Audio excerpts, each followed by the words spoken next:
অসাধারণ স্বাদ হয়েছে তেহেরিতে। হ্যালো বন্ধুরা, আজকে তেহেরি রান্নার আয়োজন নিয়ে আপনাদের সামনে হাজির হয়েছি। কিভাবে তেহেরি রান্না করবেন।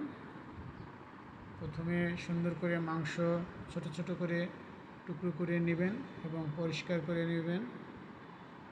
এরপর পরিমাণ মতো আদা, রসুন, পেঁয়াজ এবং আরও যে মশলাগুলো, লবণ, ঝাল ইত্যাদি। এখানে ঝাল বলতে কাঁচামরিচ দিবেন, পরিমাণ মতো সব কিছু দিতে হবে। সেই সাথে টক দই দিবেন, পরিমাণ মতো লবণ দিবেন। সেই সাথে পরিমাণ মতো তেহেরির যে মশলা আছে, যেটা সচরাচর সব দোকানই পাবেন, দামও বেশি নয়, মোটামুটি হাতের নাগালের ভিতরেই আছে। পরিমাণ মতো লবণও দিবেন।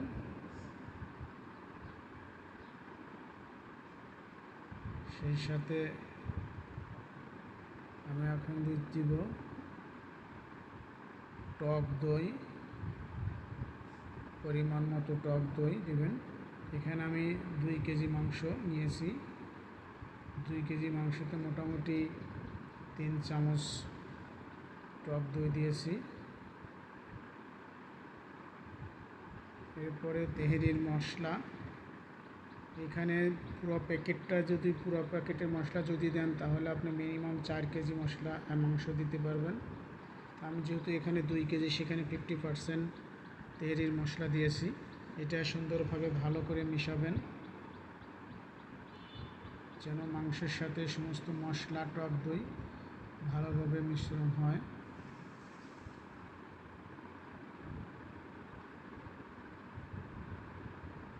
এমনভাবে মিশাবেন যেন কোথাও মশলা জমা না রাখে।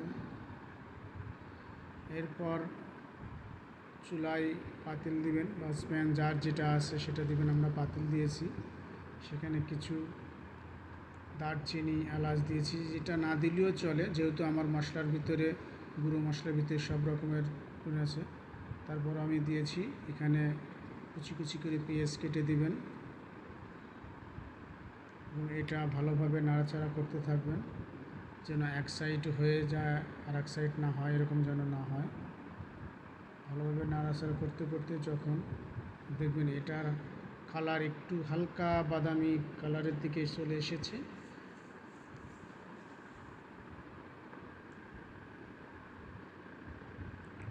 বাদামি কালার চলে আসছে অলরেডি, এখন আমি এর ভিতরে কষানো মাংসটা দিয়ে দেব।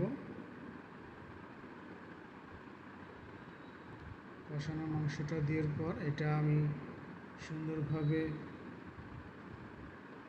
নাড়াচাড়া করব। মোটামুটি আমরা যেরকমভাবে মাংস কষাই রান্না করার সময়, ঠিক সেইভাবে মাংস কষাবো।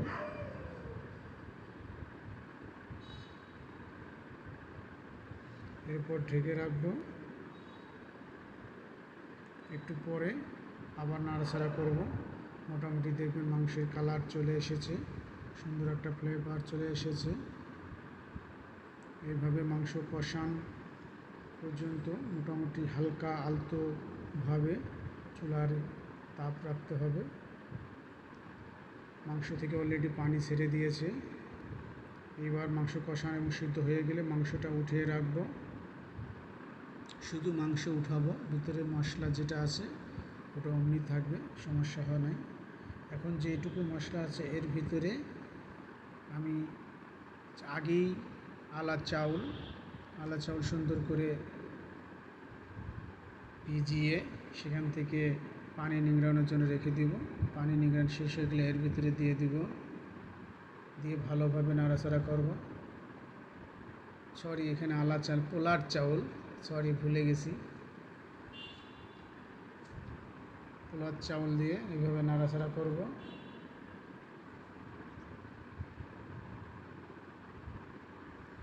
নাড়াচাড়া করে মোটামুটি একটা ভাজা হয়ে গেলে এর ভিতরে গরম পানি দেব, পরিমাণ মতো গরম পানি দেব। দিয়ে এটা নাড়াচাড়া করব। মোটামুটি চাউল সবগুলো, পোলার চাউল সবগুলো ভেজানো হয়ে গেলে এটা ঢেকে দিব।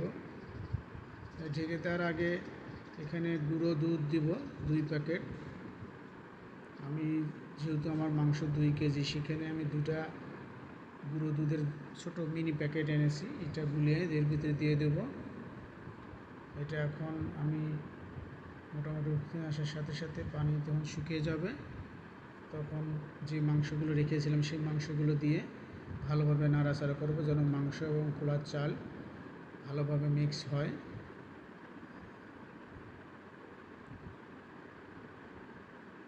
ভালোভাবে সংমিশ্রণ হলে এখানে হালকা একটু গোলাপ জল দিয়ে দিব, এবং পারলে যদি ঝাল বেশি লাগে আপনার, সেক্ষেত্রে কিছু কাঁচামরিচ দিতে পারেন, তবে সেটা খুবই সীমিত পরিমাণে দিয়ে রেখে দিবেন।